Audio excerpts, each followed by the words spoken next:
बिस्मिल्लाहिर्रहमानिर्रहीम। नहमदुहु सल्ली अला रसूलिल करीम। मुझे अभी थोड़ी देर पहले इल्म हुआ है कि इमरान नियाज़ी हुकूमत और पंजाब हुकूमत के गठजोड़ से इन्होंने जो मेरी रिहाइश गाह है लाहौर में 1988 से उसको इन्होंने जब नीलामी में ये नाकाम हुए 28 जनवरी को, तो उसको इन्होंने आज अनाउंस किया कि जी इसको ये बेघर लोगों के लिए वक्फ कर दिया है और ये 40 लोग उसमें शिफ्ट कर रहे हैं।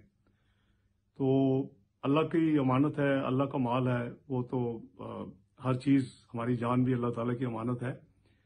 लेकिन 27 जनवरी को इस्लामाबाद हाई कोर्ट ने एक क्लियर फैसला किया और ये चूँकि फैसला जो है वो 28 जनवरी को फिर इसी वजह से नीलामी नहीं हो सकी, तो इन्होंने जो इस्लामाबाद हाई कोर्ट का जो फैसला है उसको वायलेट किया है और ये कंटेम्प्ट ऑफ कोर्ट में आता है। जी, हम इस्लामाबाद हाई कोर्ट को मूव करेंगे। कंटेम्प्ट जो इन्होंने की है तौहीन अदालत।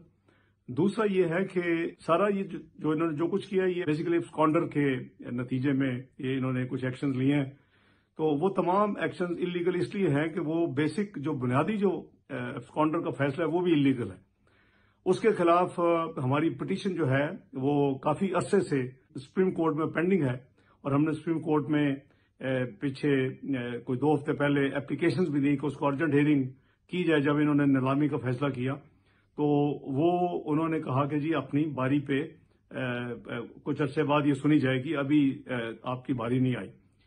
तो किसको नहीं पता कि ये सारा जो मेरा केस ही सारा है वो फ्रॉड है, वो मेलाफाइड ही है और वो एक जेटी के एक बहुत बड़े झूठ पे मबनी है कि मैंने 20 साल पाकिस्तान में टैक्स रिटर्न नहीं दी। मेरी एक रिटर्न जो है वक्त पे अल्हम्दुलिल्लाह पिछले उस वक्त तक 34 साल और 36 साल से जो रिटर्न्स हैं वो उसकी कॉपीज अवेलेबल हैं और हर चीज जो है वो डॉक्यूमेंटेड